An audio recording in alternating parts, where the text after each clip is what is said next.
Okay, well, you will about to reveal that I am really here.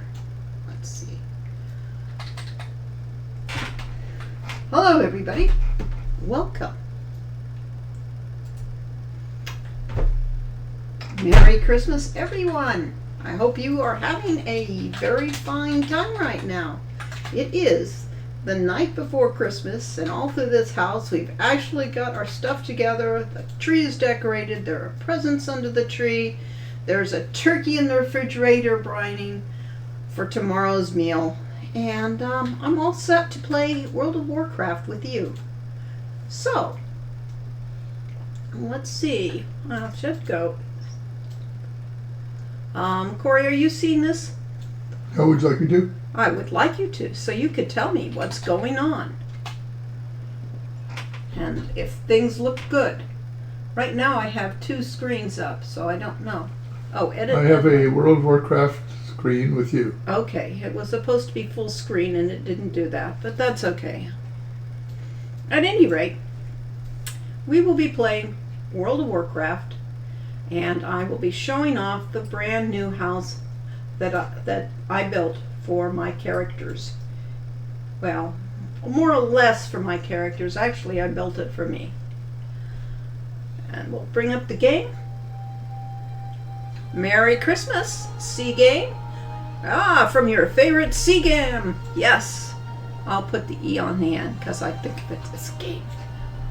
Merry Christmas to you. Let's see what's going on. All right, the character that we will be going through today will be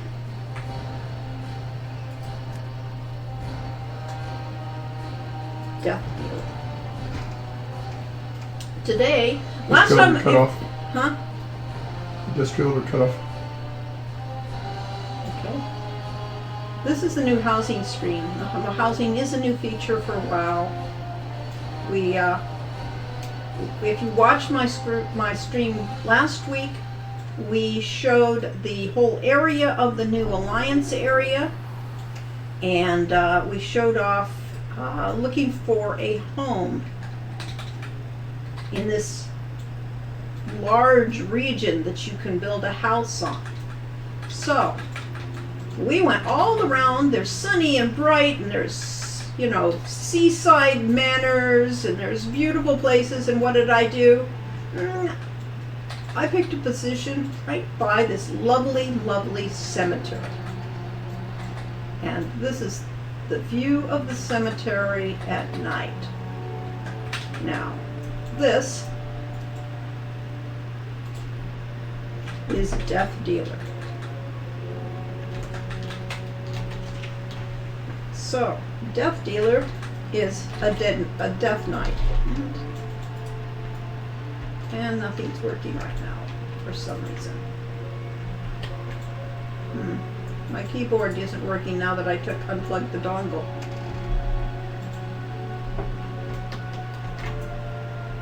Oh, that isn't working. That's weird. So let's try this. That works. Okay, fine. That is Death Dealer. And she will be your guide for today. Death Dealer? Uh-huh. Death Dealer. As we ride to this brand new house that I built, past where other people are constructing, or at least the NPCs are constructing a house. But we got to pause there. Coming up here, and we can see over the hill the tops and towers of my brand new house. Merry, Merry Christmas to Yakko. And here is a gateway to my house.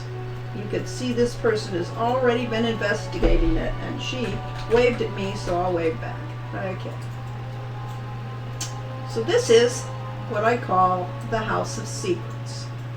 I started building it, and I looked at this location, and this location is just great.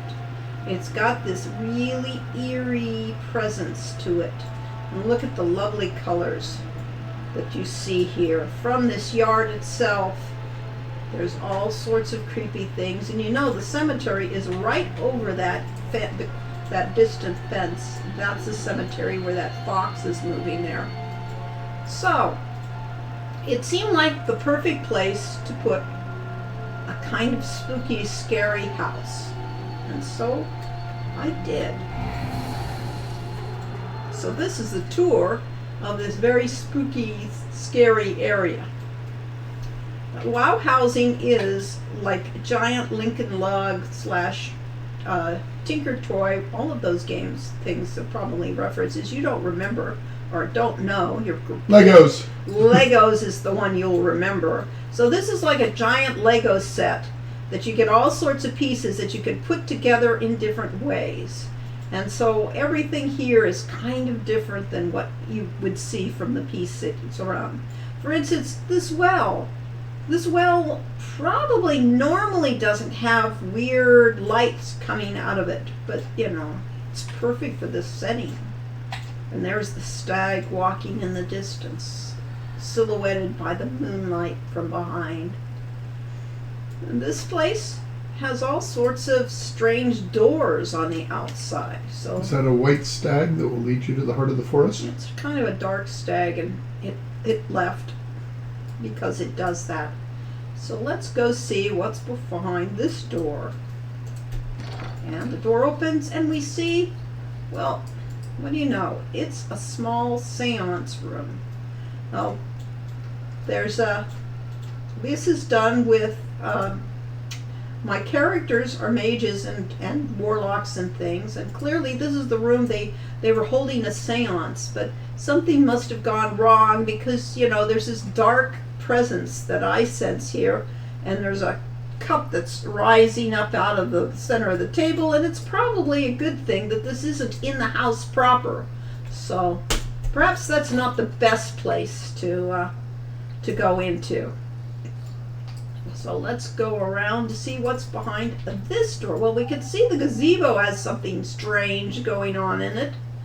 It's got that large Tesla coil and some sort of magical device. So it seems to be generating magical energy, which might be what's powering the house.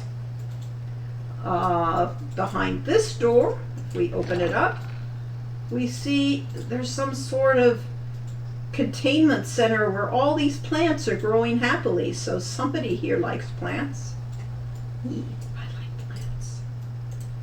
So we'll close that up. There's that fox that's on my property walking around. So we come to the back, and from this area we can see a nice view of that cemetery with the eerie lights that they've got going on in it. And another fox. And what's that? Oh, a skunk too, just what I've always wanted on my property. And now we can see the house from this side. And you can see that it's got a very strange top where it's picking up the same kind of magical energies that one is. So let's go over and see what we can see behind this door. I can see the laundry is out there. That seems pretty normal. Open the door and we see a large stone with runes on it, which sounds very mysterious, and we probably shouldn't stare at it for too long. So we'll close it up. So that's the outside of this place. There's the stag again, wandering off into the mist again. So the thing with what you can do with WoW is you have a limit of how many objects you can put into your area. So many of these things would be much more, I'd have much more stuff in the yard if I could add more stuff in the yard. But I really liked the idea of being able to look around and see just how eerie and beautiful the background is for this. And it's giving a mood that I think is just perfect for a kind of spooky house. So, shall we go in and see just how spooky this house is? We will go up to the main door. Open the door. And what is in the House of Secrets. Okay. A room. A bright, sunny, well, it isn't sunny because, it's not sunny out. But it's certainly, cheery in here. It doesn't look anything like, a House of Secrets and mystery. Well, sure, there's a floating book there that's pages are turning by itself. And well, there's a magical train running around the Christmas tree. That's different, but it's not scary or spooky or anything. We go over to the window. We can look out the window and it's snowing outside, which is odd because it wasn't snowing when we came in. But, oh well, it is winter after all. You should talk about how you do that. We'll go through first what we've got here. And there's this glowing book here, but that doesn't look scary. What about this door here? What happens when we go through this door? We get sent out of the house. And we get sent back to the outside right by the beginning of the house. Well, so much for that. We'll have to try it again. Retro Rent Sell! Greetings! Happy Christmas and everything! We're having a wonderful Christmas, yes, and we're hoping for a much better new year. So, there's the front door again. Let's try this again. We'll open up the door.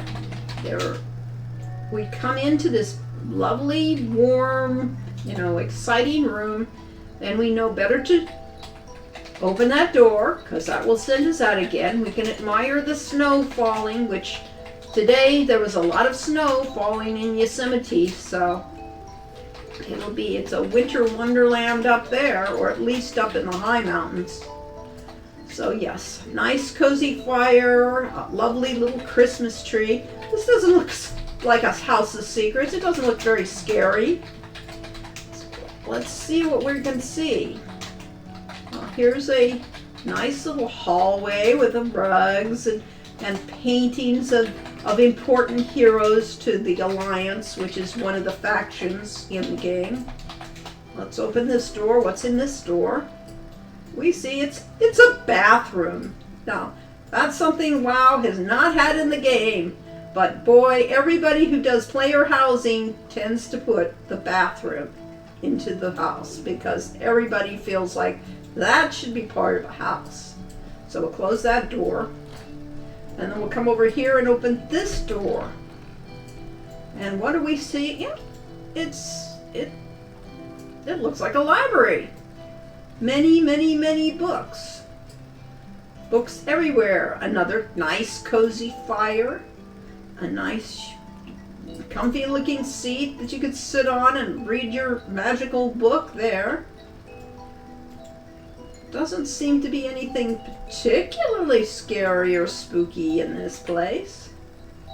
So much for this being called a House of Secrets. So, yes. Corey says, thanks, we're having a nice relaxing holiday season if you don't count the hours of decorating, cooking a feast, baking cookies, and cleaning up after all that, yes? Corey handles some of the cleaning while Lori does everything that wants skill or creativity. Well, that's true. Sadly. Yeah. So this is wouldn't this be a nice place to be sitting back and reading and, relaxing? But it sure doesn't look like a House of Secrets to me. So let's see if we can find a secret. Well, that thing looks like a secret. It opens up and, well, there's some books there that shouldn't be there, but there's nothing there but a blank wall. What do we have over here? We'll open that up.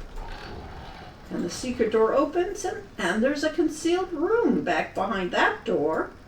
We'll walk in, and we see some sort of creepy book that's got fell smoke rising from it, some sort of plans on the table, and spiky furniture, which doesn't look very comfortable, but looks kind of spooky, I would say. So a patched rug underneath, interesting. We'll go over here and, okay, this is pretty different.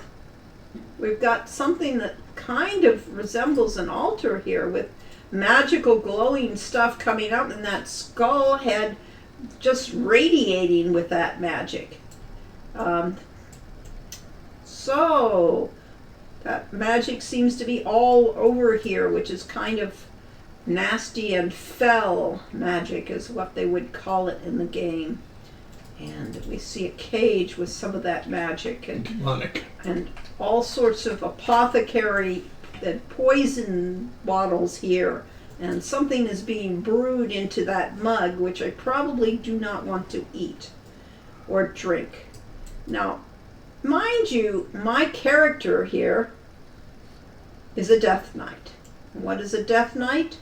A Death Knight is a mighty hero who died in combat, and instead of going to Valhalla or being, having the Valkyrs come and take them away, instead they were picked up by the Lich King, who raised her from the dead and brought her back to be a servant of evil. But she got better. Well, somewhat better. She's still dead. That kind of thing sucks. And she's still, kind of... I think you're formerly dead. Huh? No, I'm totally dead. They don't come back to life just because you manage to, break the spell. She's still under a spell that makes her an undead. So let's see what's behind this secret door. How can you tell it's a secret door? If you mouse over it, you get something to interact with. That's why. Ooh, that thing's kind of creepy. It's got that big hand on it, and a cow skull and bones, and it's waving in this room where there's no breeze. That's kind of eerie. And then let's go up the stairs. What's up at the top of the stairs? We've got this creepy thing. Looks like a scarecrow of some sort with a bird skull in it. Happy holidays, Nebuchadnezzar. And hey, it's Joe time. It's hard to read your name because it's in dark blue on black for me. Yes. Merry Christmas to you. So yes, we have this eerie staircase leading up to a black curtain. Well, what's behind the black curtain? We have a chamber. A chamber of secrets, really. Here we have the villainess for the entire past 2 years. This Xalatath has been the villain, and now here she is, and it looks like it's a portal to her, and I can't go up to it because there's this invisible field blocking me from getting any nearer. So I'd have to say that's not a very good thing to have in your living room or your secret door. There's definitely wild and crazy stuff going on here, and it all looks very eerie and spooky. And so that is the big secret of the House of Secrets thus far. So let us go down, go into this room. We'll close that one back up. See, that's how the secret doors look in this game. And come back out to the hallway. Admire the paintings on the wall. Heroes of yore, not the villain like that one in the back room. And why don't we turn around, face the camera. I'll bring back the interface. And so I will take off her helmet so you could see her face. But there she is, the Worgen Death Knight. And yes, even undead, she looks like a worgen, which is a werewolf, for all intents and purposes. So she is an undead werewolf, you know. There. Asian Waste says that snowing room will probably leak the ceiling below. Yeah, maybe so. It does look like it's still snowing pretty heavily out there. Fortunately, it isn't snowing outside here. So, that is the house, as House of Secrets as we have it right now. That's a lot of work. It's a lot of time, and everything is collected and placed and decorated just to give you this thing. And it's, you know, I wanted to do here.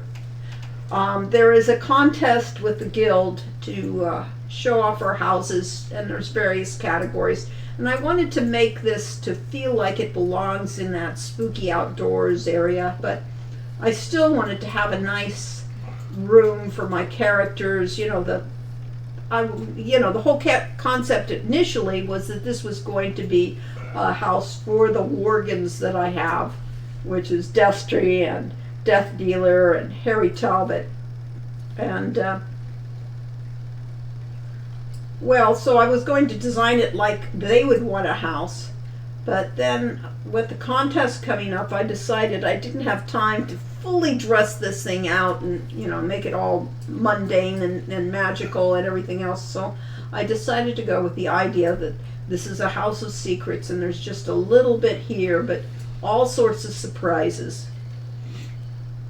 So that's how I designed this house. We've got a Christmas tree. We've got all sorts of lights on the tree. Of course, we have the train and boxes under the tree.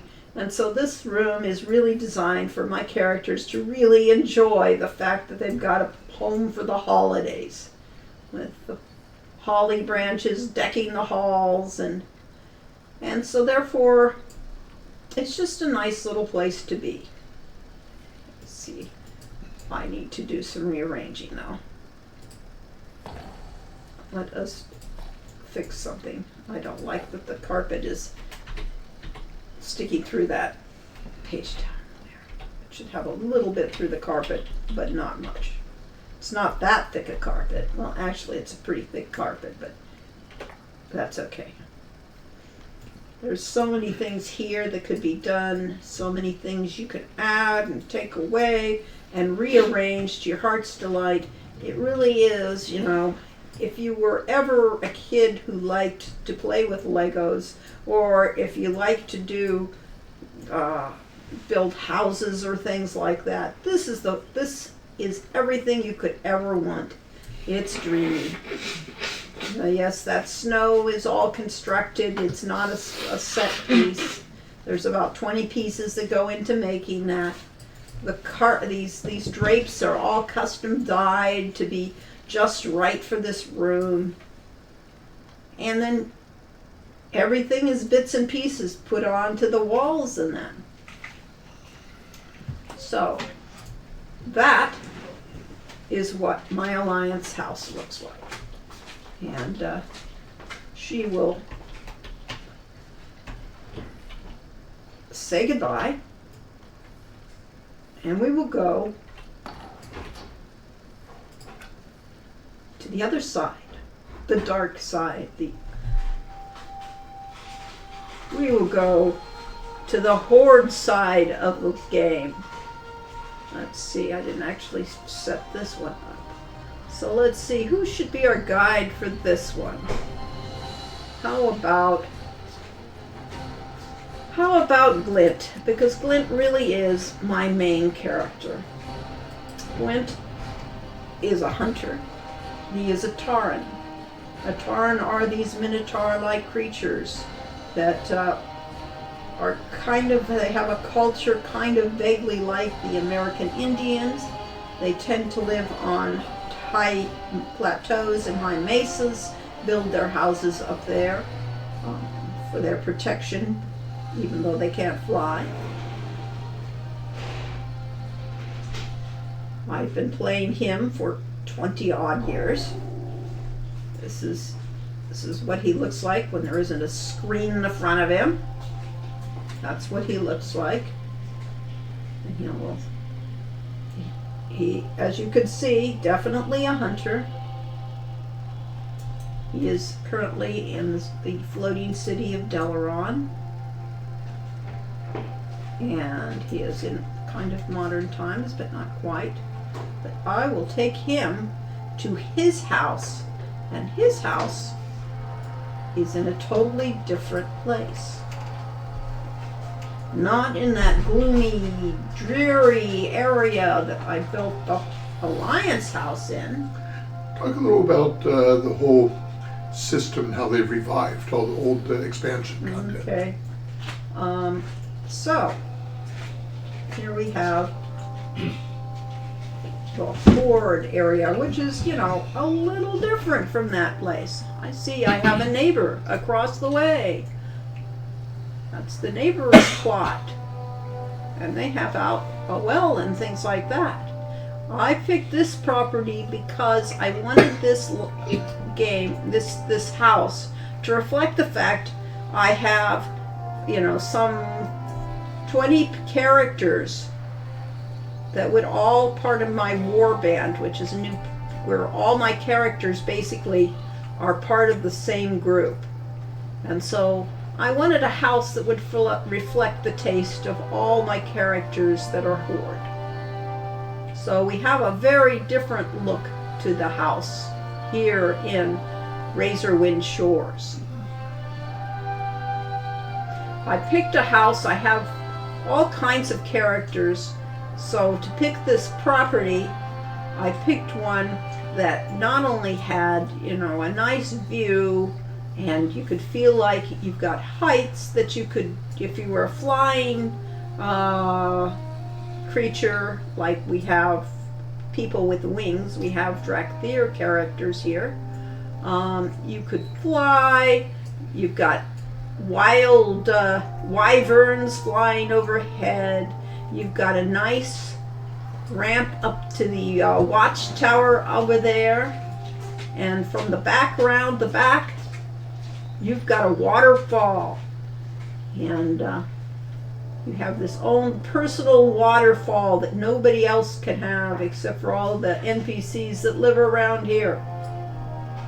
And they have a dock over there, and Glint was always very big on fishing, so it's a perfect place for a fisherman.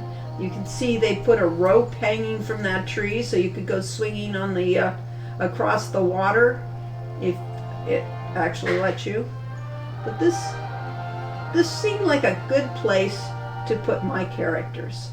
This is a dock that isn't part of my property, but since it's right next to it, might as well be. I get a nice view of the water, a perfect place to do my fishing, since there's a fishing pole there. And we could see things like, giant lizards and boars across the way. So it's a perfect place for a hunter character, which is what Glint is. So let's go back to the beginning and take the tour of the location, because we start here, and that is the beginning of the house. And now we'll walk around. This section of the yard is designed for my Vulpera characters. Vulpera are small fox folk characters that tend to be wandering nomadic characters that go on wagons. They do a lot of trading and things, so I set up this trading area for them with the wagons and the places where they can sleep for the night.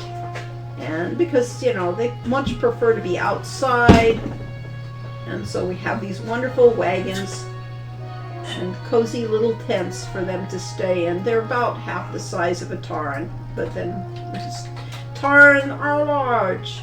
We have a lovely gazebo, and that gazebo has a hot tub for relaxing in. And the druids of my characters have planted plants around the hot tub. And over here we have a water fountain.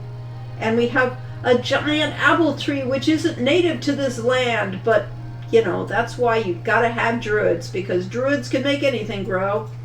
And they have giant apples, so they'll be great for cooking giant apple pies. And Glint is, after all, a chef, a master chef, because he's my main cook. We have a target there if we wanted to do target practice. And then come around, why, there's another apple tree. And we've got a well for this area. Even though we have water over there, it's just nice to have well in your front yard. And there we have a dog house with a dog toy. And let's see, the dog that belongs here. Where is Dog? He was on my thing. We've had a dog from beginning one. I don't know where he is, whether he's here or not. Guess not for now. There was a reoccurring NPC dog that was just around, and eventually you fed him and got him to stay with you at this farm you were staying in.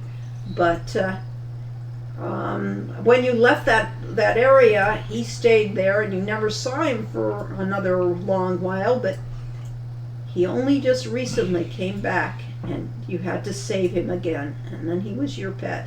And if I could find him, he's probably not, I mean, I had him on the thing, but oh well. That's his house, so he has a place that will always be his home from now on.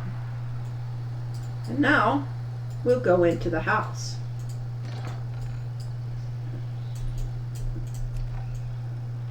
This is the Horde house. Yes, that gazebo is hungry. Yes. All right. Here is the Horde house. And once again, we have a nice, cozy area. Just perfect for people to hang out and enjoy the holidays. Decorated with ivy and holly and all sorts of flowers, because I have a lot of druids and hunters like that too. So there's our tree. We've got some presents under it. We've got the train that is made by characters who do engineering skills. So my troll engineer has got that to work. And we got this nice cozy area. We'll go into here. Here is the main meeting room for everybody, where you could sit around and talk. And it's designed with all the Tauren and High Mountain Tauren and orc-like things, so that people feel at home here when they have their meetings and that. Room and Horde, yes indeed. We'll go into the next room, and that is the dining hall. And in the dining hall, we have all sorts of a feast laid out. And on the walls, we have all sorts of banners from all of the different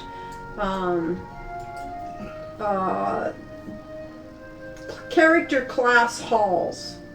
So this is a priest, and that's a paladin banner, and that's a Death Knight banner, a warrior banner, a demon hunter banner, a wizard banner, a rogue banner, and a druid banner, and the hunter's banner is in the other room. So here we asked have. about your crossbow. You should go look up what kind of crossbow it is. Oh, what's my crossbow? Is that a cross? It is it is the size of a ballista, but no, it's a crossbow. Here is my cooking area, and it is run by my Pandarans, which are pandas, and well, it's run by my monks who go with the aesthetic of the panda, and it's all decked out for them to be able to cook. Looks like a rice bowl there waiting for things. Don't look too closely because it's not rice. You've got a nice little tap there. Lots and lots of alcohol, you know, because this is, after all, a bunch of adventurers, and adventurers really want that. We've got the... And it's the Drunken Master fighting style. Yeah, that's what it is. We have I have two pandas to work this, and one monk that happens to be a Tauren. So I have a Tauren monk that works this kitchen too. And back here is the work area for cooking things, and there's the sink for washing. So we've got a complete kitchen area, another brew tap here, some sort of tap for drinking, and a cooking pot area. Behind the secret panel, we see somebody had takeout. Well, yeah, that's probably where they got the Oriental food, the Asian food. So that's the kitchen.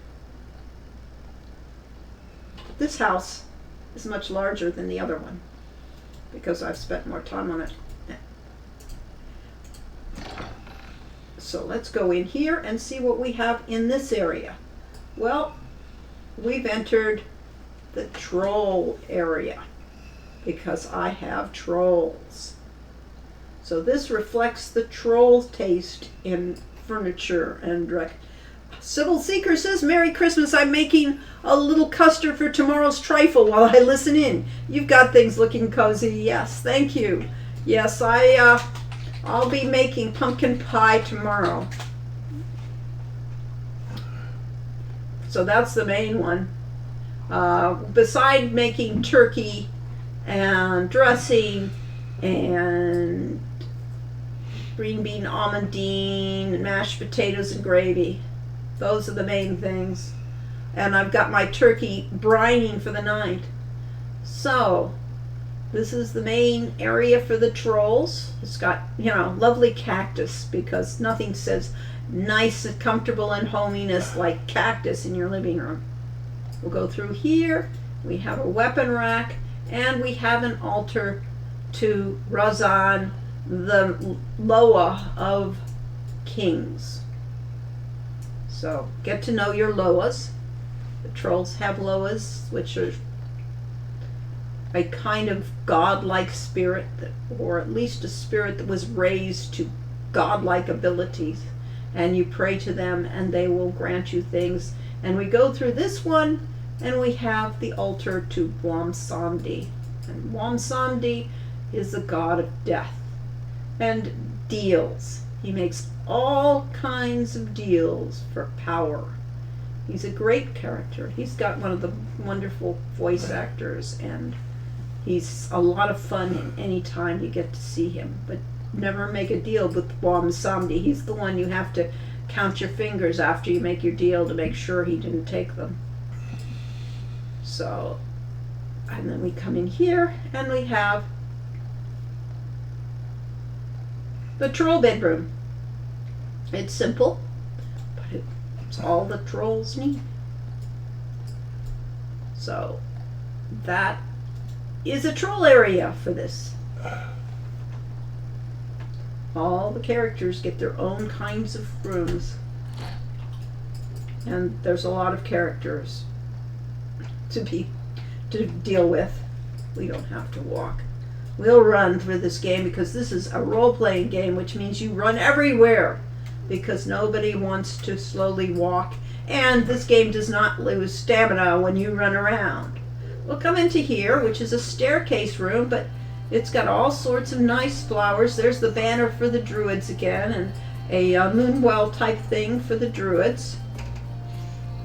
And miniature trees and things like that. So this is just a little corner area that they've planted all the plants.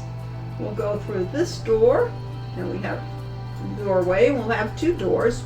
This door will open up into another bathroom. This one even has a bath, and you can take a bath in this bathroom. There's a toilet. Well, that doesn't close. Well, yeah, but you're not going to want anybody else in the bathroom when you're there anyway. So that's that room. And we have this large metal door. So let's see. Run and jump like normal people do. Yes, we're going to see what's behind this dominant metal door. And we open it up and find it's the goblin quarters. So goblins in this game are kind of like, they're interesting. They're collectors. They're inventors. They'll use anything and everything they can to make things.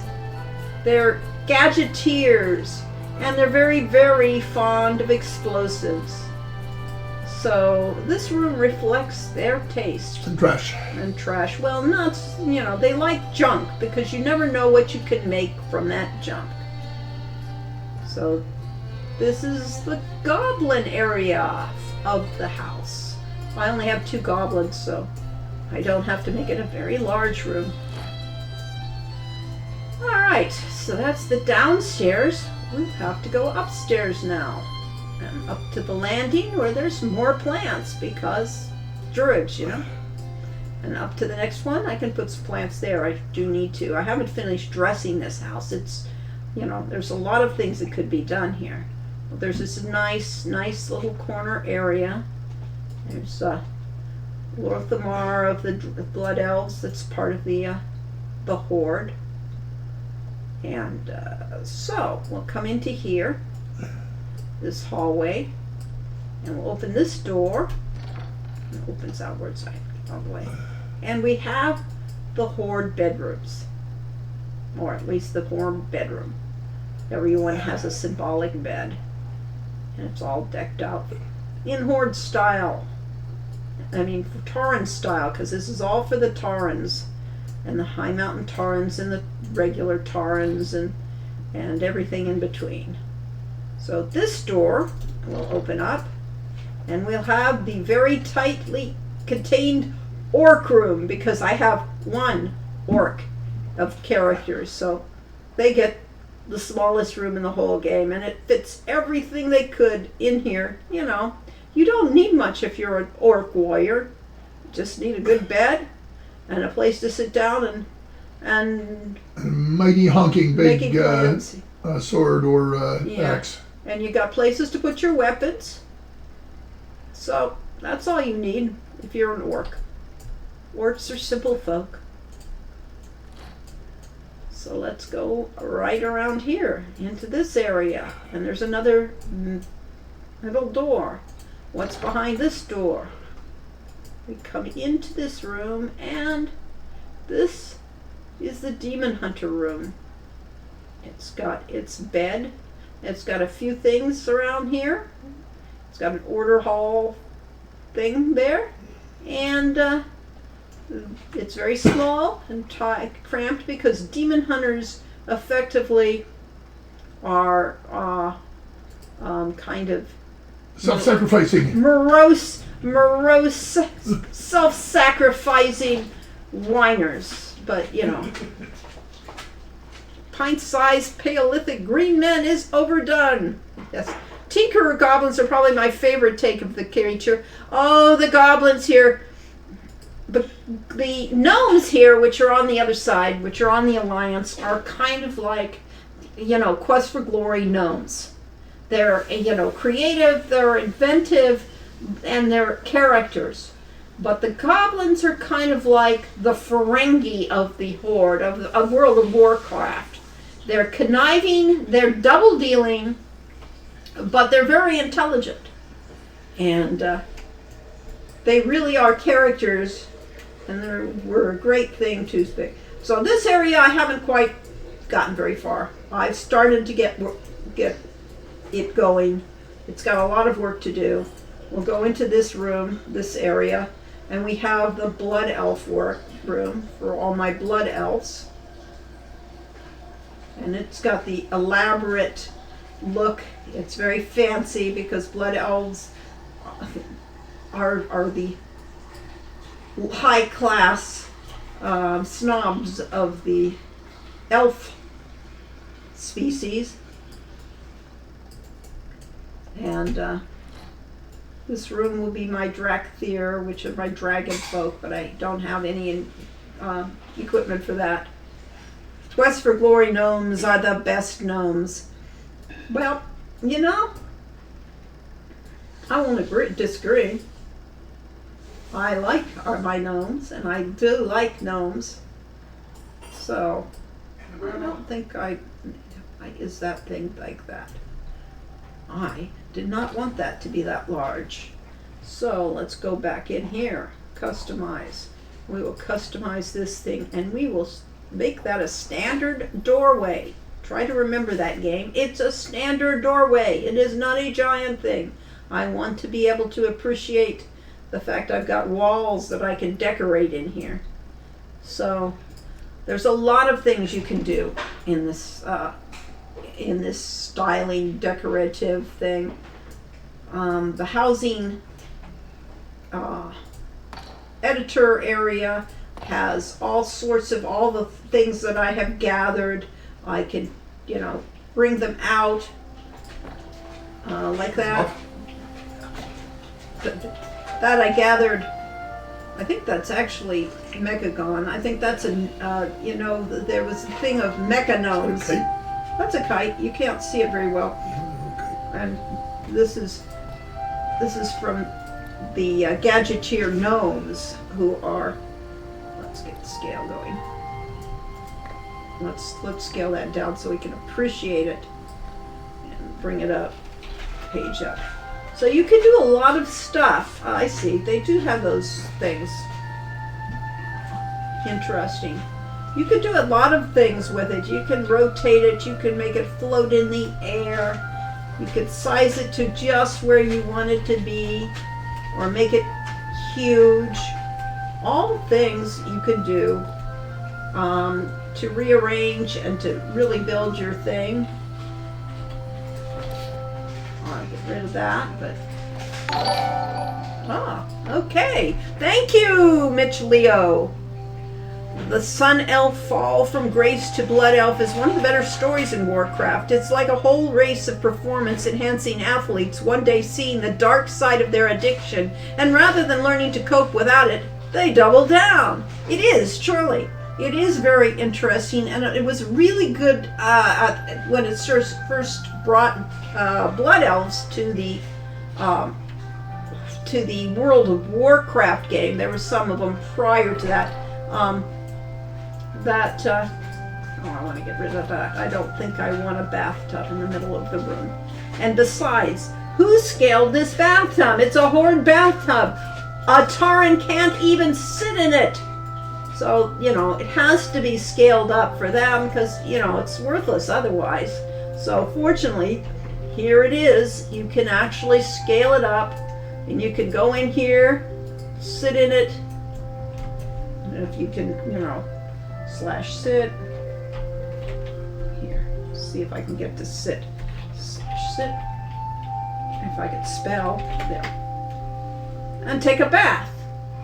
So he can enjoy the bath with his clothes on. It's still not, going to give him much water, but it's got soap. What can you say? You can have a bathtub. But we're going to get rid of that. So back to the Blood Elves. The Blood Elves Paladin was my favorite because they had to, before that expansion, which was the first expansion in the game, which brought Blood Elves into the game, the Horde had Shaman as a character class that you could be, which were in touch with the nature and the elements of nature. And the Alliance had Paladins, and the Horde did not have Paladins. So people weren't crazy about that. They wanted to have Paladins on the Horde side, so they protested greatly. And so they brought on Paladin. I gotta get out of this mode. Get rid of that. And we will walk out of the door and we'll take a tour of here while we talk about the Blood Elves. Again, the sun is setting here. It's twilight. It's a long twilight here. A lovely sunset. Let's get over out. We'll go up into the air and look at this area again. If you look this, there are reflections in the water. You can see the colors are starting to change in this thing. This is what you get when you have a huge budget. But the Blood Elves brought the Paladin class to World of Warcraft, but their power wasn't coming from what the Paladins call the light. Instead, they had captured a mighty creature of the light and were sucking the power out of him. And were using him as a power source, which was, pretty cool. Not very much on it. It meant that you had a paladin who wasn't actually a goodly aligned character, but they had the abilities of a paladin. Here's the back end of this. Aw, that's nice. Is that ours? No, that's Michael's. So you should send This one's ours. ours. Oh, okay. Oh, ours looks good. Yeah, I did in the dark. Yeah, I can tell. All right, let's go across here. So yes, for the longest while, the Blood Elves paladin were not a good paladin. Were not a good race. They were not. They stole their power That's from your the Sun phone. I'll God. take it out of here, so I'll stop beeping at you. Okay, fine. You may do so. So yes, Blood Elves were an interesting race, and they finally, at the end of Cataclysm, they saw the light and realized it was pretty damn rotten to be draining that being of pure light. Now I can take the ford across to my property this way, or I'm just exploring while we're talking. There's a lot of places to explore, a lot of different systems, and here's somebody else's house. They put a giant apple tree in the center of their house. Let's see who we are on. Oh, I won't see because I don't have my interface up. So that's their property. They have a view, somewhat, more or less. They have their own private dock here to be, to hang out. This even has its own food and drink that they could sit out here. They have a view of my property across the way. They have their fountain there. But you could see they put in this elaborate fence. Their house is different shaped. There's so many things you can do. There's, each one it can be totally unique.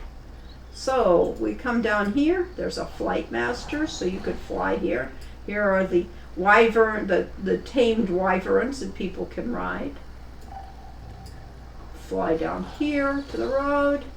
We'll go over here, and this looks like another person's property. Nobody's bought this property to build on.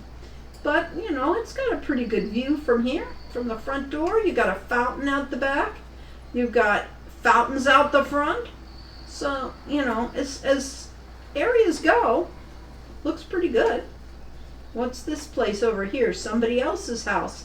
They've got all their magical things hanging out. Oh, they got a giant drill out in front. And magical things.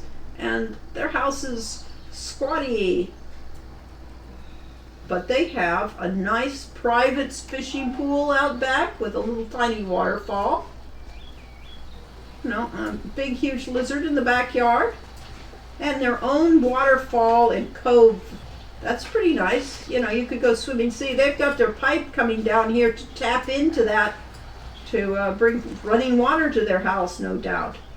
And that must be a distiller for distilling that and cleaning that. So, yes, people can do so many things. Whatever they want. Here's somebody else's house. This is what a base house looks like before everybody adds on to it for the Horde.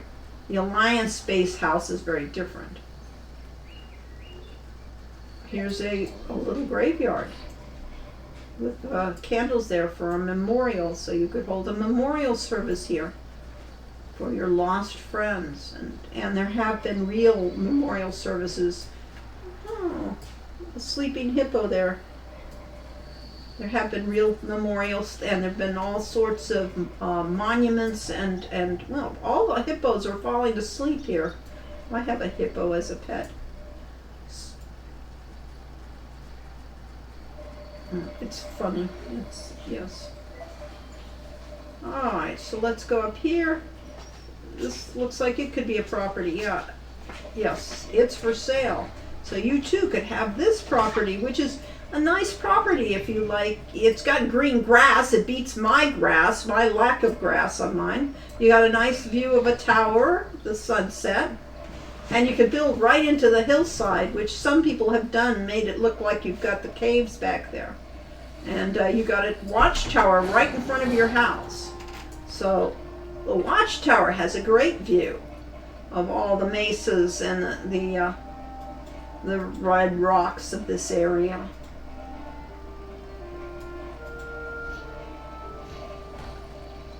So you too could own that property. I don't recommend any of you playing World of Warcraft unless you want to, spend your life in debt and, supporting the evil empire and wasting a lot of your life doing weird things like building houses. Over here we have a smuggler's area. These people smuggle in Alliance furniture and things, so you can buy things from the Alliance side, since each side has their own distinct style. This is a housing property that nobody's taken yet. But look, they're right on the ocean. I mean, they're right by the sea. Again, you get great sunsets. You're on the beach. It's a great beach property that hasn't yet been developed. Like this great beach property over here that nobody has bothered to have developed. But it's still a nice location. And over here, we take a ride up instead of running. There's this NPC area, and it's got this formal area where guilds and that could all come and meet and have guild meetings here. They can have a small stage here to do performances. You could have a wedding service up here, for instance, and all the players can come and participate in this, because there have been events like that. This has been a role-playing game, and we've got another area over here. Oh, this is the real wedding area. It's all set up for weddings and ceremonies and whatever have you. So yes, this game can be a role-playing game, and people can actually, be their characters here. There's all sorts of, and these are NPC areas that you could come in and, role play with those areas.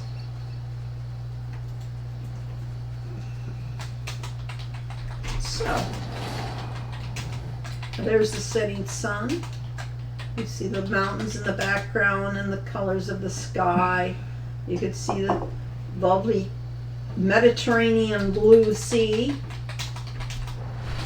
It's just really lovely here. And there is no PvP here. It's not allowed. You can't kill other players. And Alliance can come over here. And they can, some people like I do have both Horde and Alliance characters. And you can enter freely and of your own will. Here's another person that probably has a druid character, because look at all those plants and things that they've done. And they've raised their house off the ground so that that's nice. Look at their path up there. Oh, except it's not easy to do when you're riding a mount. But you can go up here and follow the path around. And you have to be better adept than I am. But fortunately, you have a flying mount and to get to the front door. So yeah. So you too could have a flying house. And there's your magic stuff around the back that's helping to make that house fly. You too could have your own house of secrets.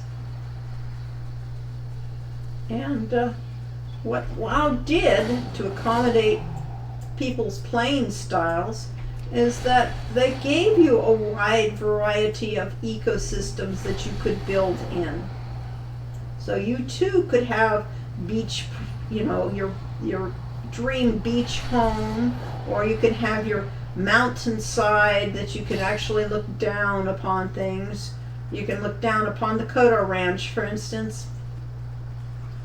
I'm sure you've all wanted to have that kind of a property that, lives right by the farms, which you could smell the farms. And again, my place is right. Available. Yeah, that was available. Again. Now, if you aren't a big fan of desert or of the beach, you could come up here into these pines and into the golden pines and have your place up here. You could, get nice views down upon the thing. This is somebody's house. They have a great view. They have a view of those falls. And that's pretty nice. I like those falls. And you can see that huge person's house over there. Somebody really built their house up. Let's go take a look at that. They built it up higher than I did. What did they do? Oh, they just put on a different layer. Wow. Pretty impressive.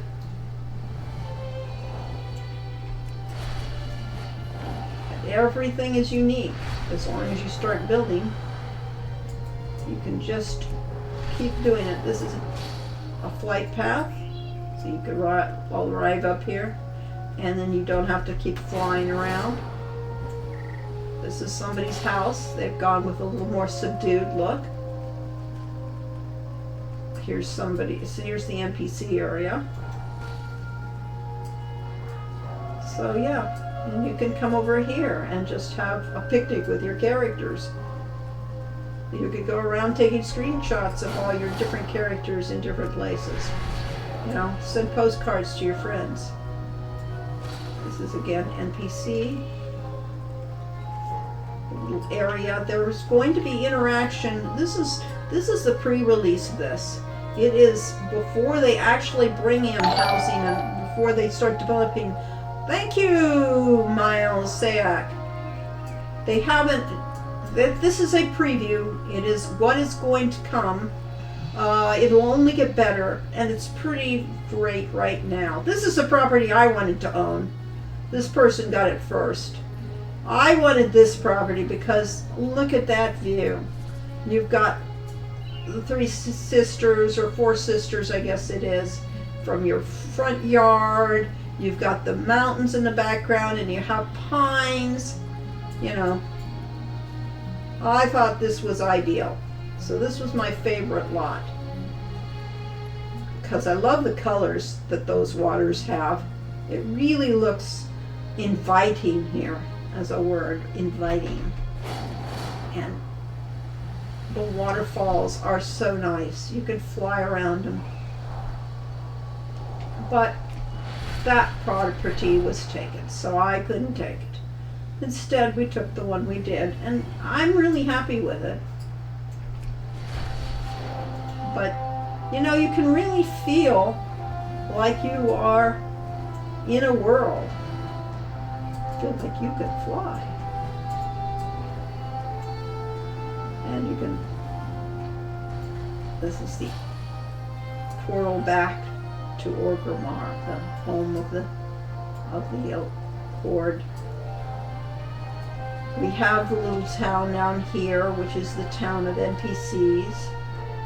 And one of the features they're going to bring in with the next expansion is that these NPCs will actually be active. You'll be able to interact. You'll be able to, you can interact now. You can buy things from them, and you can get quests from them, but they're really going to have quests coming with the next thing, with the next expansion. That creature there is a Volpera, and that's a panda. So we have a panda and a Volpera together.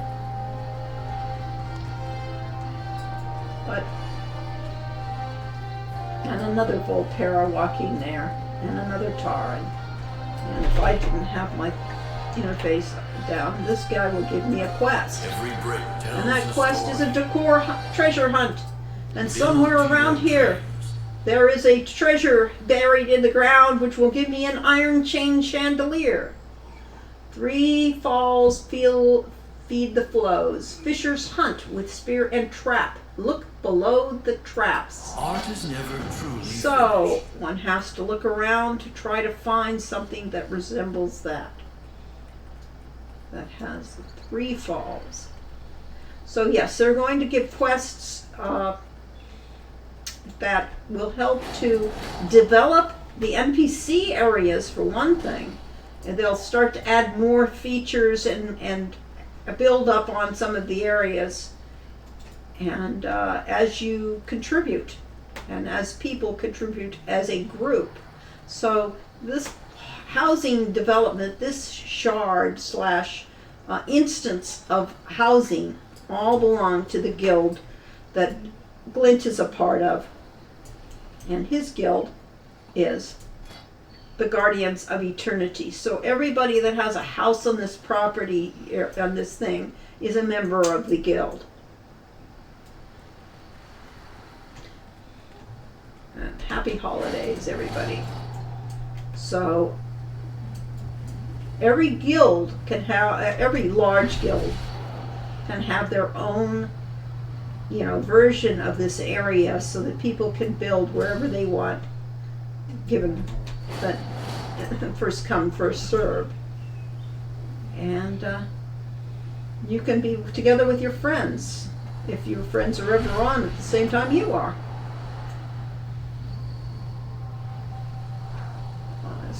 And you will fly over their property and you can see who owns what property. This house is a floating house.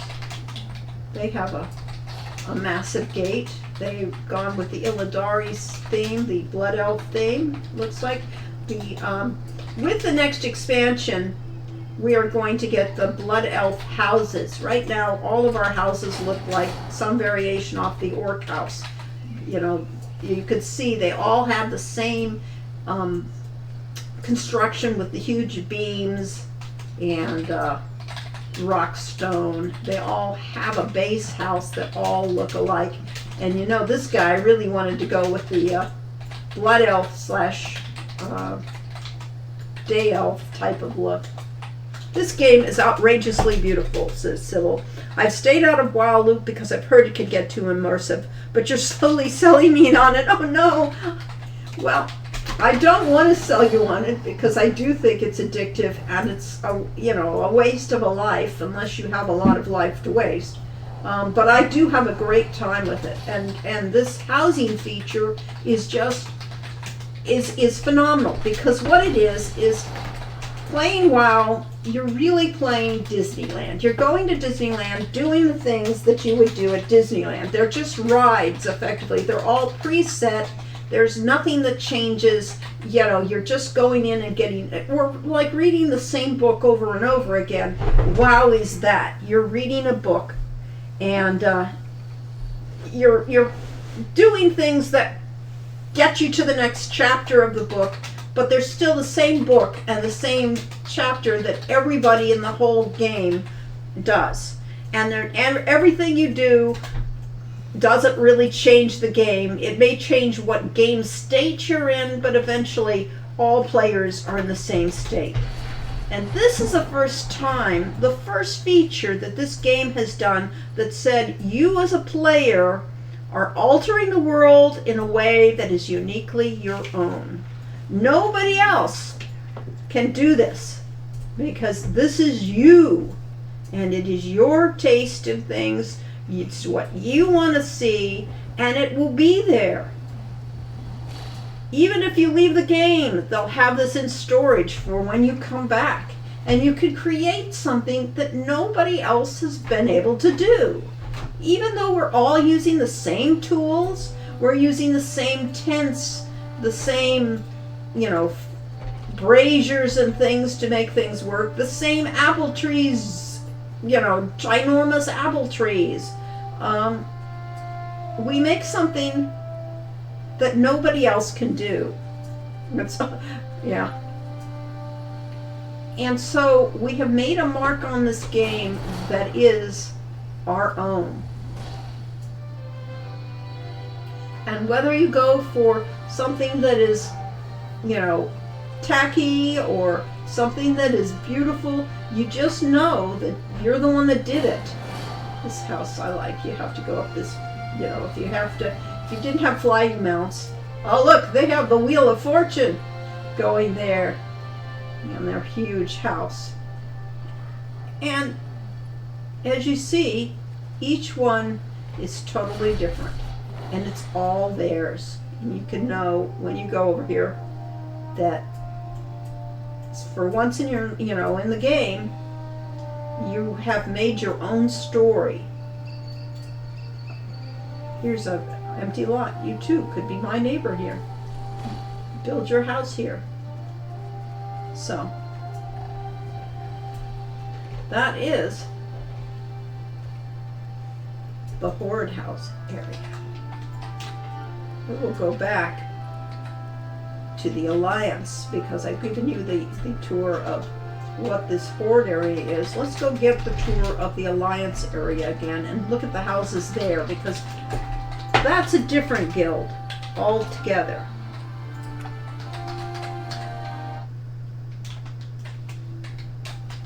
So I have some 60 characters, Alliance and Horde. Let's go with Gale, because she came up first. Gale Storm, my druid. The druids are priests of nature. They have healing spells, and they have the ability to shape change. So each druid specializes in a different version, and different races have different looks to appearances to their their shape changes, but druids have we are in Dornegal at the bank. I see they have decorated the bank for Christmas. For Wintervale. They have decorated the town for Wintervale, and they really appreciate the fact that they do that. So, Gale Storm is from a seafaring folk, and she has a unique set of shape change abilities. Her forms are very different than any other race, because they learned from a different class of druids when they did it. So here is her bear druid's form. That's the tank version. That's the one that does all the fighting and does a lot of defensive things. And that's what their tank character looks like, with bones and things sticking out. Drustvar? The Drustvar, yeah, it's got the Drustvar look. So, and then she could turn into a cat form. And this is her cat form, which is, again, looking very weird and Drustvar-y. It's got that weird glowing mouth. So, unique forms that are the Drustvar forms. So, Kind of a vulture flight form? yeah, kind of a vulture.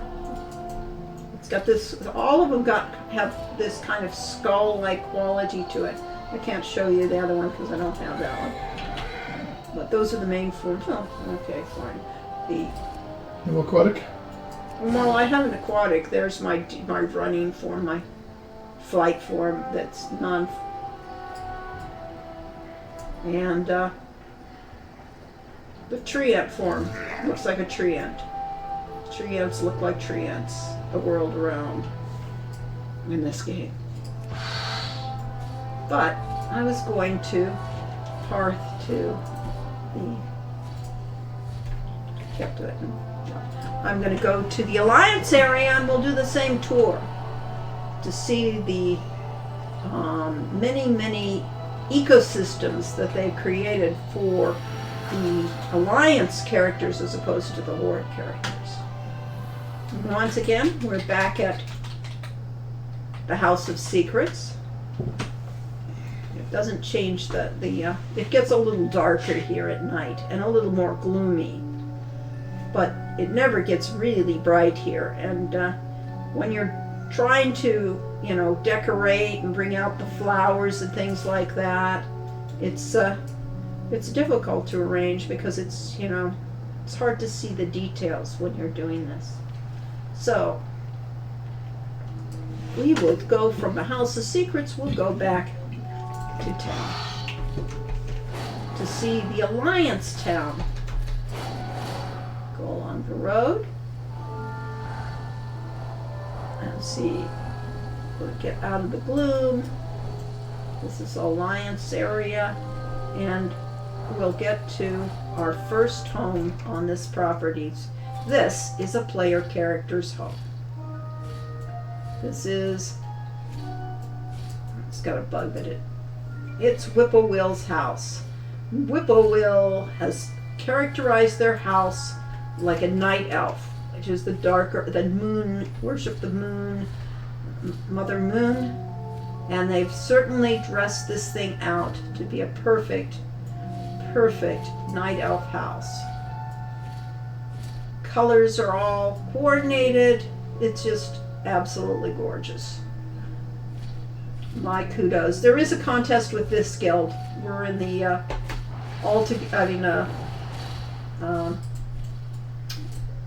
what is this guild, Corey?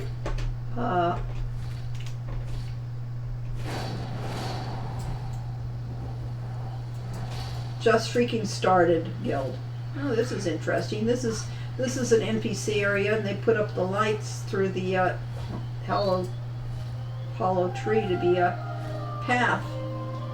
And here we go into the town area, and as you can see, it's actually a nice evening, and there's still a lot of color in the sky, the purple sky above, and the pinks of the sunset. Unlike the place that I'm living at, there's people picnicking here by this waterfall. It's so nice and pastoral, and like the haunted graveyard that I chose, but then, no accounting for taste. Come into the main town. These are all the NPC buildings, but somebody built them just the same way that the players are, probably using much the same tools. There's a quest for me to find a piece of furniture. What are they gonna? NPC there. Let's see. And function. Treasure hunt. I will solve for an elegant padded footstool. Near the twilight wood, falls give cave's mouth its roar. Look beneath the torch. Interesting. Treasure the home you have. This one, I was going to go do a tour of houses, not just the landscape. So let's go to various houses. Here's a player character's house. They've gone with purples. They've gone very neat, very clean, aesthetic. Looks very nice and very homely. They've got their gazebo surrounded by flowers. You will see a lot of the same odds and ends, but it's a matter of where you put them that really makes the scene. They've used the wagons and that to help construct this fence because they didn't have enough fence pieces. Well, it takes too many pieces. They've giantized those chicken coops. They've made an area for the animals to feed. They've basically just made this into a lovely, practical wizard's kind of house. So, really nice. This property has not been taken. This is NPC land now again, with the gardens and the farms. You too could have a house right by a barn.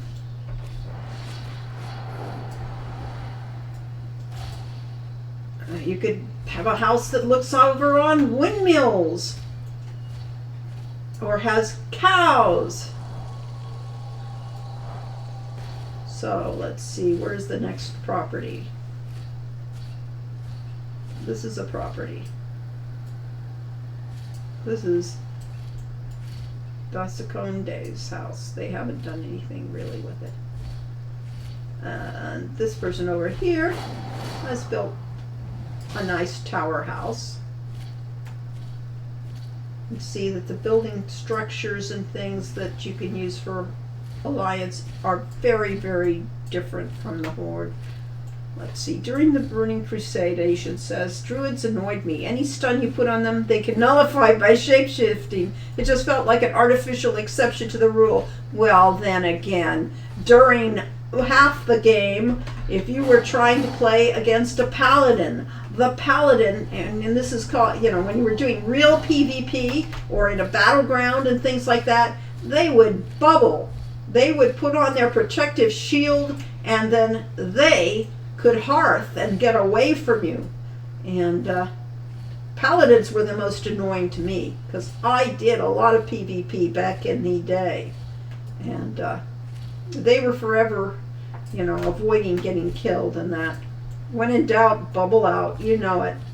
But my favorite, this one's gotten a very different look from what they've done. They put a containment unit again in their front door, which makes it awkward because not only is it, you can't move through it, but also they've made their land off limits. You can't move into their land, which you have the right to do.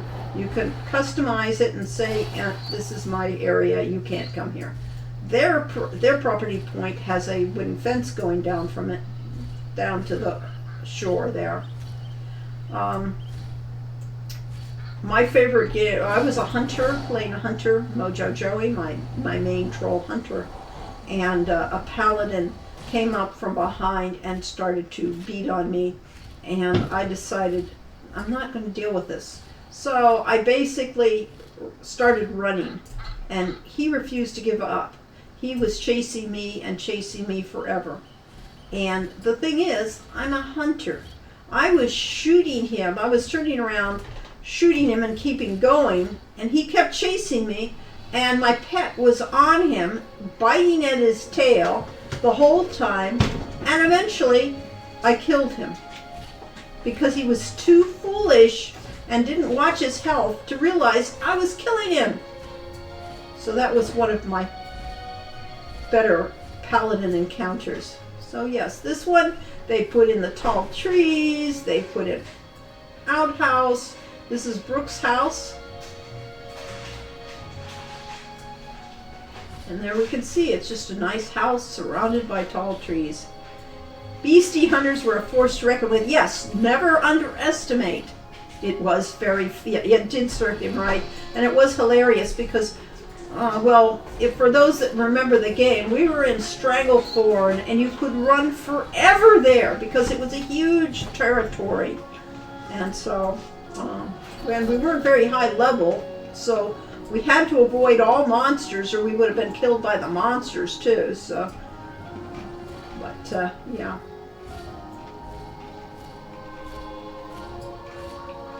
So yes, that's what they did. This guild, Just Freaking Started, has a contest for, housing, and so therefore, I've got my house up for competition, and a lot of people do. So they've really done a lot of work on their house and their yards to really make it look fun.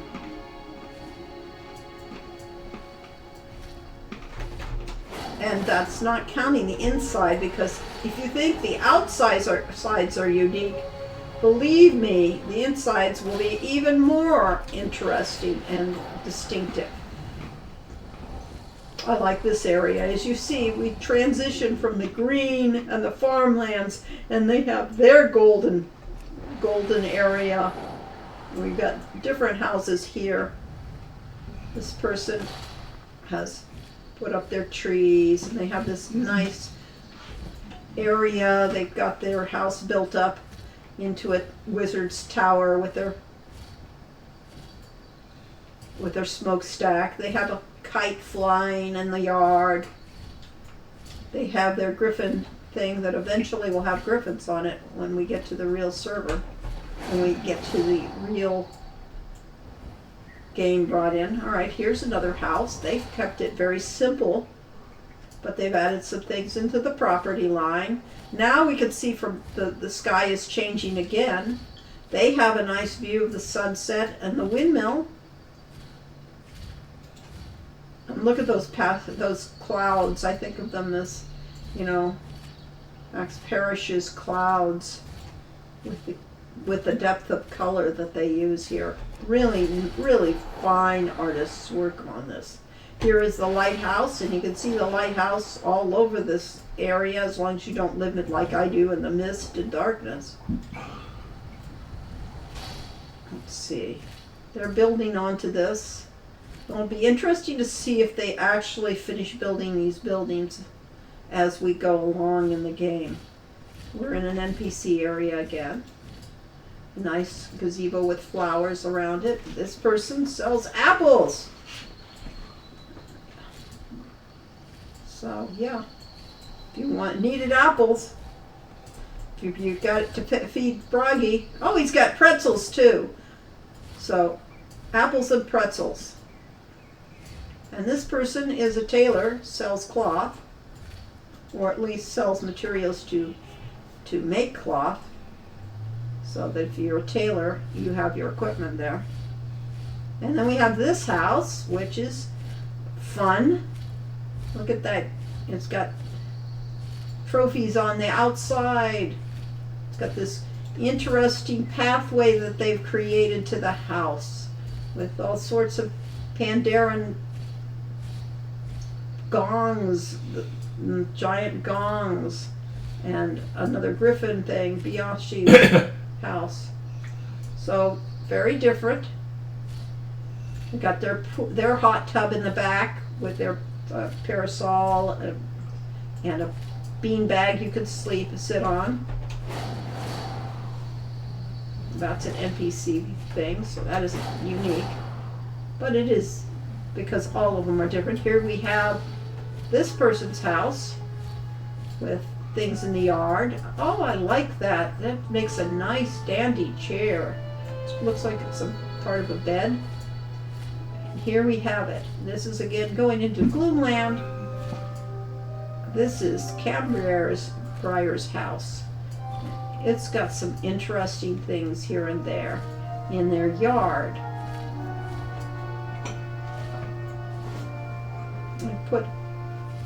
It looks like the green stuff is flowing around that area. They have the flamingo and the rockets and things by their fountain.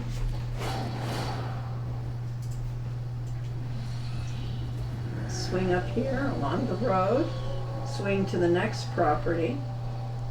See what they've done.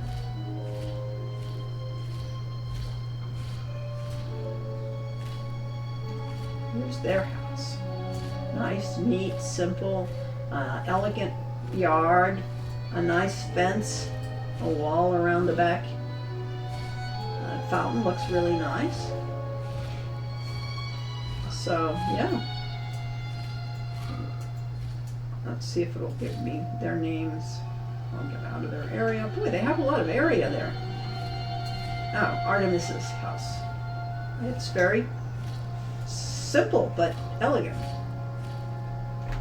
We can come up to this one.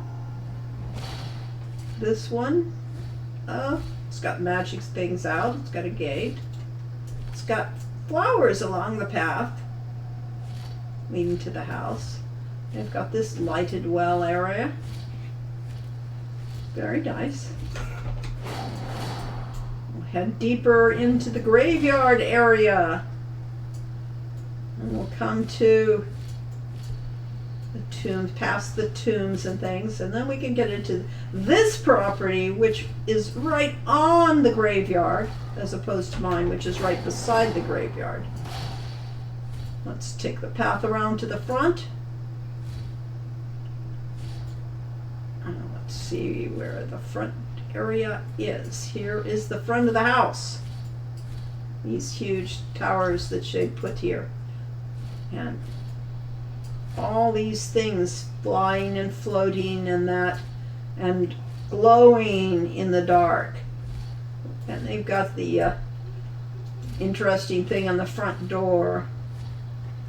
Their tower up here has the Tesla coil at the top. And look, they've got a giant floating rock with a dragon skeleton sticking out of it, or apple trees in the air.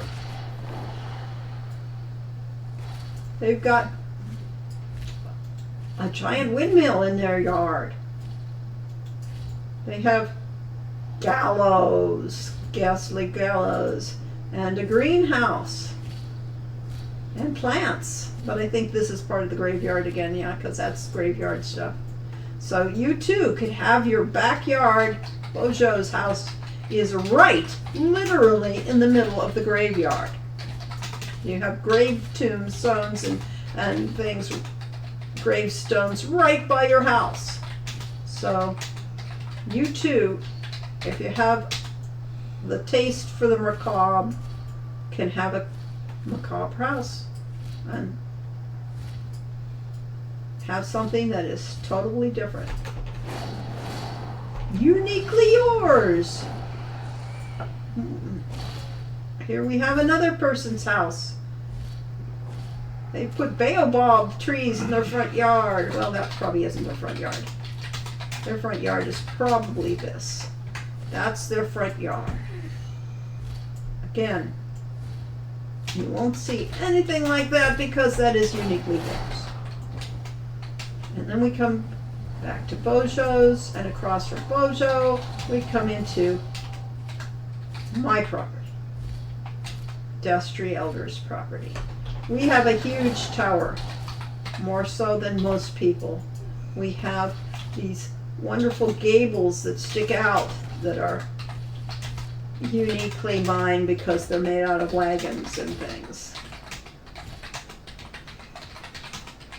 We have my stag that sits there and stands around there all the time just to make a nice silhouette. It's so nice of him to do that.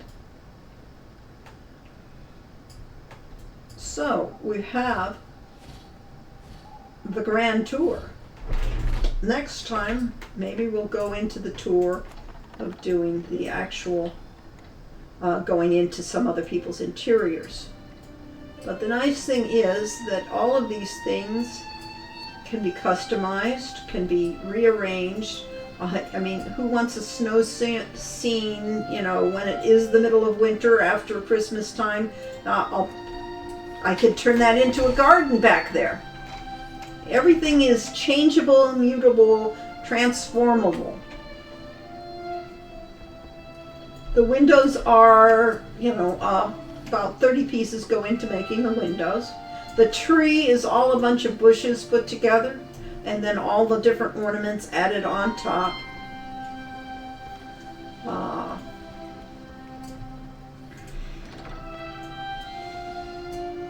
Let's go back into this room, the library.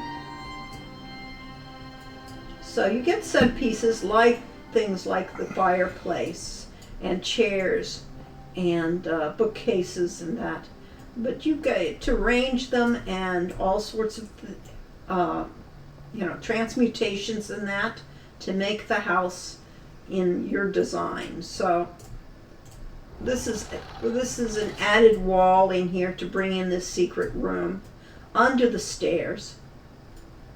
This is about 20 different items that are all here to give this eerie thing, and you can even see a glow coming in from the ceiling from the room above. And the nice thing is that it's a scavenger hunt to find all these pieces. And that scavenger hunt, I mean, WoW has been around for over 20 years, and it's had multiple expansions. And pretty much once you've done an expansion, you go on to the next, and you never have to think about where you were before and what you did. But with this housing things, to get your all the items you can use for housing, they're making you go back into the areas that you haven't been for years, and actually revisit them to go buy things, or revisit them because you're crafting things. Everybody has crafts that they do.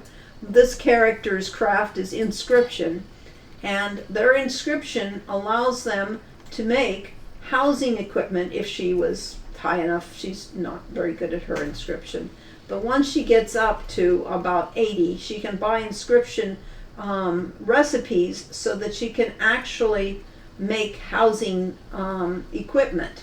So if I were skilled, I could make a fence, just what I've always wanted, but I can make a bookcase, which this house has not nearly enough bookcases. Look at that. That's a beautiful bookcase, and it comes complete with books. I could make the market bins, just bins to put food in for your kitchen and things like that. I can make a table. That's a table? No. I can make a table. Come on. There's the table. Or I can make a storage chest with those skills, if I were skilled enough to do it. But then you have to find all the ingredients to make that too. And not only, do you have to have the skills up for it, but you have to go scavenger hunting for items for that. So there's a lot of gameplay involved with dealing with the houses. I can show you edit the house. We're going to go look at the floor plan. We come in, we have the entryway, and this is the square room that is the main room, where I've divided up by putting in walls so that it is much smaller than what it would be. This area here is all designed to make that window work. So that's just the actual number of pieces that go in to making that window. And then we've got rooms on all sides. We have, this is where the, there's the bathroom there. There's the hallway. You can't see under the stairs because they don't show you that, but under the stairs is that other room.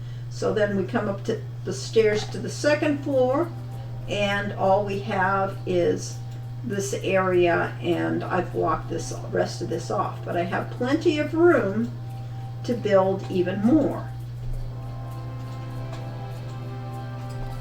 And there's always something more you could be doing. The reason why this door here is that sends you right out of the game is because I haven't developed that area back there. But when I do, I will just open up the door. Well, all right, I'll open up the door this way. I have two doors in place in the same way. No, that was an illusion. And then I will be able to build on, and this is going to be the dining hall. This is the kitchen and the storage area. So I'll be able to develop that for the Alliance area.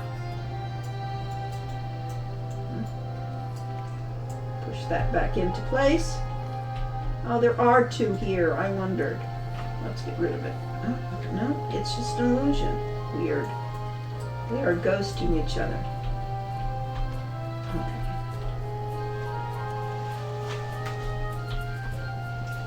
I swear there's two of them in there. They're bugged. But then, oh well. So interesting.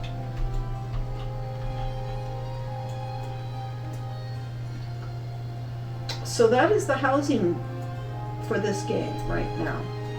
It is in early stages. There's more stuff going to be brought in as we go along.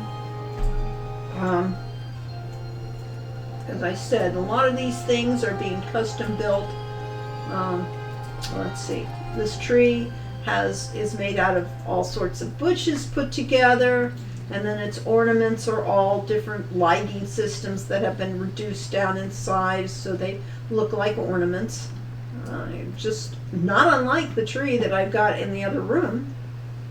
Our current Christmas tree is covered with all sorts of ornaments that are scenes from Hero U and Road to Redemption. They're you know, my yearly ornament that I generally make for the different games as we go along. And there's even some ornaments from the original School for Heroes. I've done a lot of, you know, I've always customized my Christmas trees. They are unique. And this is a way now in the game to be able to do just the same sort of thing.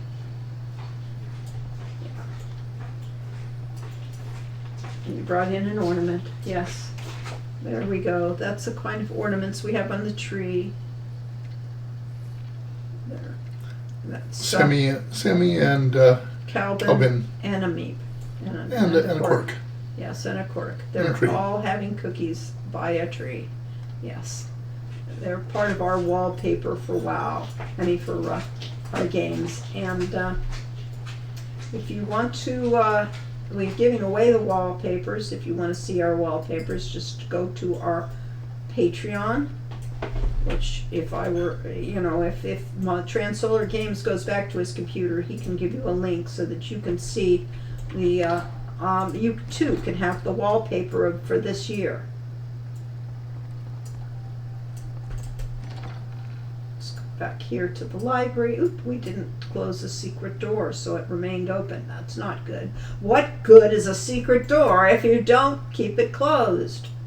I think I need to move those over a little bit. They don't look like they're hiding their secrets very well. So I will move this thing a little bit over this way, and so it doesn't make it obvious that that's a secret door. But I'm moving the books and not the structure. Would you go on, would you put the link to the Patreon so people can get the wallpaper for this year? Yeah, that's better.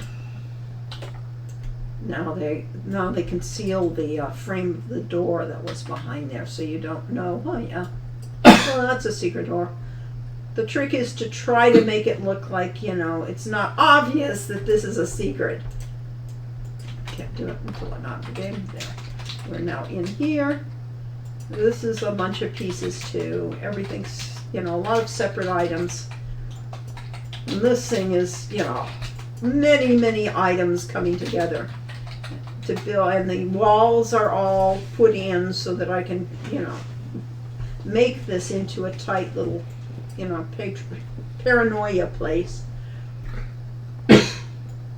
So yes, if you click on that link, you will be able to get a wallpaper for this year's, you know, holiday themed wallpaper with the characters from our games.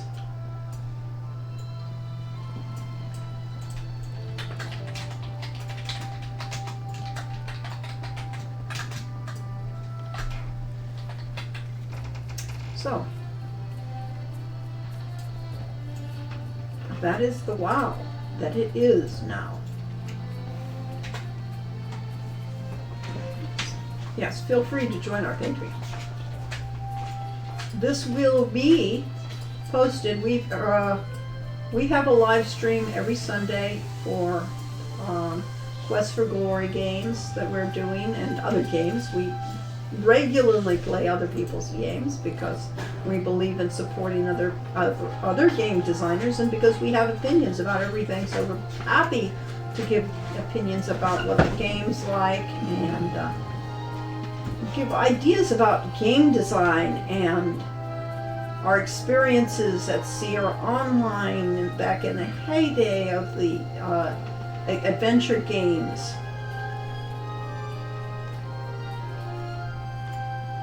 And we're happy to talk about all of our experiences and what it takes to make a game. More time and money than you care to think. And this will be eventually posted on YouTube. So if Transolar there would happily post our Transolar website for for YouTube. This one's created these custom steps to go up. Very nice and neat. I imagine they'll change it all when we get the other housing with the next expansion comes in. We'll be able to change these houses from looking all the same basic build. We'll add another build onto it. And so therefore everybody's going to start having even more tools to play with when it comes to customizing their place. So we're back to Founder's Point. The sun has set, the colors of the sky are fading, but there's still sun. And the sky will get dark and it will be night. And it's very cool that they really do go out of their way to make this place beautiful. Here's somebody's house. They built it up. I like the choice of colors on the roofs. This one has arranged things out in the yard and stuck to the flat roof style. They have cows in front of the yard. This cow has a bell. This house is available. You too could live beside the cow and in view of other neighbors. Corey, Yeah. would you post our YouTube channel, please? Sure. I had that a second ago. Here's the farmland for this area, which is all NPCs, of course. But they've done a great job of, trying to bring this thing to life. And, if I were a kid, if I were a girl, like I was at once upon a time, I would absolutely love this place because horses. There are all sorts of horses that wander around here. And flowers. It's pretty. It feels good to be flying around, to be able to see this stuff. You got skunks wandering in the grass, and there aren't any monsters around here yet. Yet maybe one day they'll bring in the monsters. I want to see Godzilla come through here because that would just be awesome. But then I've got interesting taste, yes. So yes, you could find a property with a whole herd of cows right in front. It's all a matter of what your taste in houses are and what your taste in barnyard animals is like. Back to the NPCs area. There's just so much to see and do, and this is just the housing area.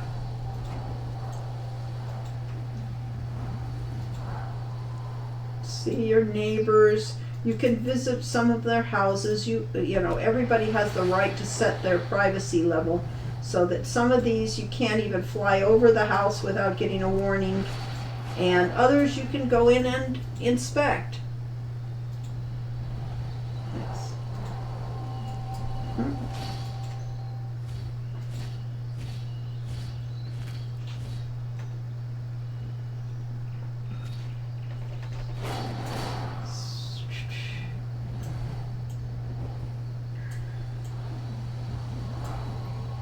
So they have, in the last expansion, which was called War Within, they have really improved the quality of life for players in that they've done things with interface and connection with your characters. Before this, all of your characters were, if you wanted to change, you wanted to make something out of leatherworking, but you had a person that actually collected skins on some other character. They'd have to get on that other character and then mail them to your main character, and you had to mail things between characters, and if you're on the wrong server, well, then you can't mail them. And if you're, if you're one person's an alliance and the other's a horde, you can't mail things between them because they're wrong faction. And for this one, they finally said, let's just not worry about that and let's make it fun. So they went out of their way to make sure that your characters are all connected. You share a common bank. You put things in the bank and everybody can use them. Let's see, what is our thing? Near the twilight wood, falls give the cave's mouth its roar. Look beneath the torch. So let's go near the twilight lit wood. That would be near our property. I can tell where our property is by that light. Near here. Near here. Okay. Falls give a cave mouth its roar. Here's a falls, but I don't see a cave mouth here. Let's get out of there. This is our underwater form. Our weird seal type thing. Well, let's see if there is a cave under here. Nope, no cave. I like druids. Okay, so we're near the twilight, so let's go up river and see if we could stay near the twilight and whether it's up river and whether we can find a cave. I don't see a cave here. Nope, no cave here. Here's another set of falls, but I certainly... Oh, that's a cave. There's a cave. What do you know? And there's a shiny pile of dirt. Let us go over to the shiny part of dirt and dig it up. And there we go. We've solved a puzzle. And we got an elegant padded footstool added to our collection. Yay! And the thing is, all of your characters can get those quests. So you can be adding items to your inventory to build on constantly. There's somebody's house. They put in their outhouse. They thought the important thing to add to their yard was the outhouse. And across the way is this NPC place. And you begin to recognize the same materials that we're all using, whether it's NPC or player character, or designers, game designers back there that are using the same stuff, the same tool things to create these environments and to create something that looks absolutely magical. Like, look at that little fishing place across the way. It looks like a fishing cottage. And this is all NPC. And look, they've caught a lot of fish. I'll bet in the daytime they sell these fish, or at least pretend to sell these fish to a virtual universe. There's another fox and another skunk. So here's an elf wandering he's a neighborhood watch. He's wandering watching his neighbors. So we solved the puzzle. So I do think that it's a lot of fun. I think WoW is even better than it used to be. It isn't as PvP oriented, and if you were a PvP player back in the day, that big Alliance flag there keeps giving me the willies because, of course, I'm a horde person generally. If you're really into PvP and that, it's not as much as it used to be. It used to be that anywhere you went, you could get ganked by the wrong faction, and now it's pretty much you don't have to. You can avoid it. There's my stag. There it is. It's a big dark stag. And there is my house from this angle. It still looks kind of good and still looks creepy. And if you get more close, you can see the mist come back up and rise. This angle doesn't have as much mist. but so you have to swing around to the front, and then you get much more mist. So it's an interesting environmental effect that they get on here with their abilities to what they do with graphics and that, because it's really misty over here.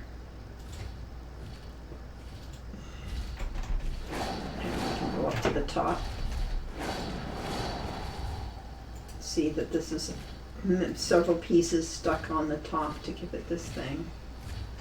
Give it this weird look. And we can look down from here to an NPC area, across to the other person's weird yard, and of course all the graveyards. So I'm really happy with my location. This person and their floating garden and their floating skeletons. And mine is just really subdued compared to that. I don't know how well I'll do. What's that?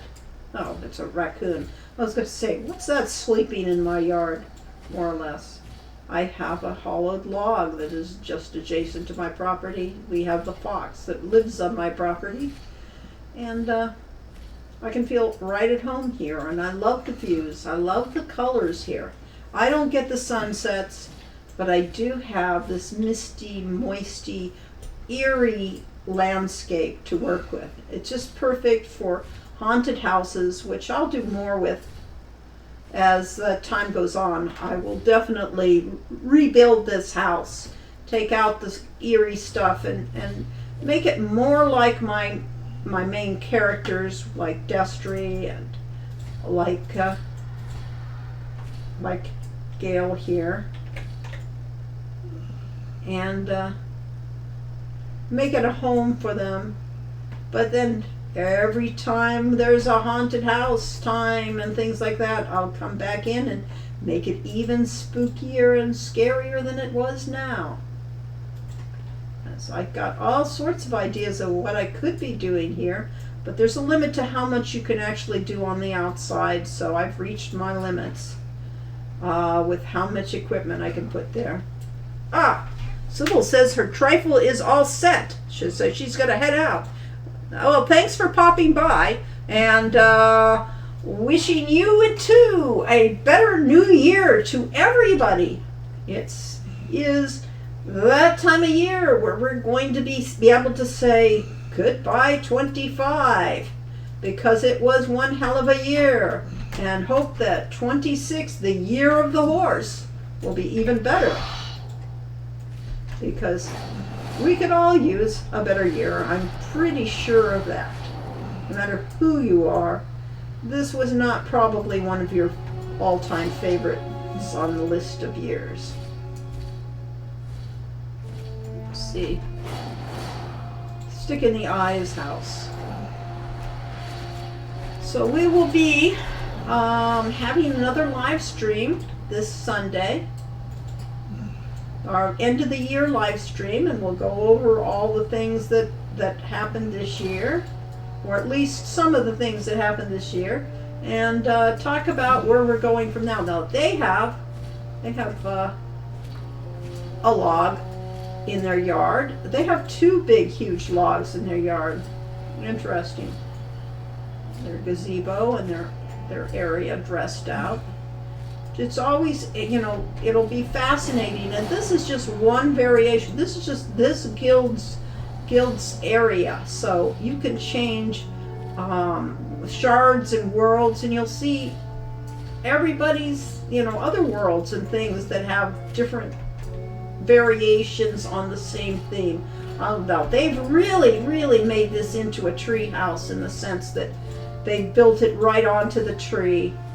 They have built it up so that you can go up into it, and you really get the feeling that that's part of the tree. So sort of like, Lord of the Rings elves. And when we actually get to bring in the elf homes, I can imagine that we'll have true Lord of the Rings tree houses. So I hope you all enjoyed this tour of WoW and the tour of my houses. we will be saying goodbye to my characters and saying goodbye to you. Oop, I accidentally clicked. I wasn't going to do that, but I did anyway. So, well, we can go leave it on this scene. It's nice, pastoral, and it's warm and cozy. So happy holidays, Coles. Yes, happy holly to you, and happy new year to you. And if you can, see us this Sunday. You know, if you've got nothing better to do, join us this Sunday as we continue to play Shadows of Darkness to try to get through the whole game. And we'll talk more about game design and everything then. So, from here at Transolar Games, Hero U, and World of Warcraft, I mean, I hope you all have a Merry Christmas. Get that scene and take an in-game screenshot. I was going Lined to. up. I was trying to. I was like, need to get her into the light when I do it, and her face is in shadow. We need to get her in the light. So, there we go. I can pull it back so you can see the tree. Don't turn around, don't turn around. Face the camera. Thank you. And Alt can see it.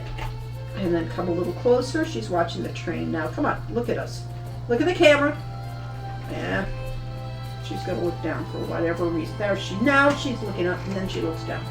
I don't know what's her problem, but here we have it. She likes that train, fascinated by the train. Okay, control print screen. When she turns back around. Oh, print screen. All prints. I do control print screen. It's different. Well, yeah, but this works. There, screen captured. Okay, so at any rate, thank you all for showing up. I hope you have happy holidays, and I will hope to see you this Sunday. And if you don't see me Sunday, well, still have a Merry Christmas and an even better Happy New Year. Bye-bye. All right.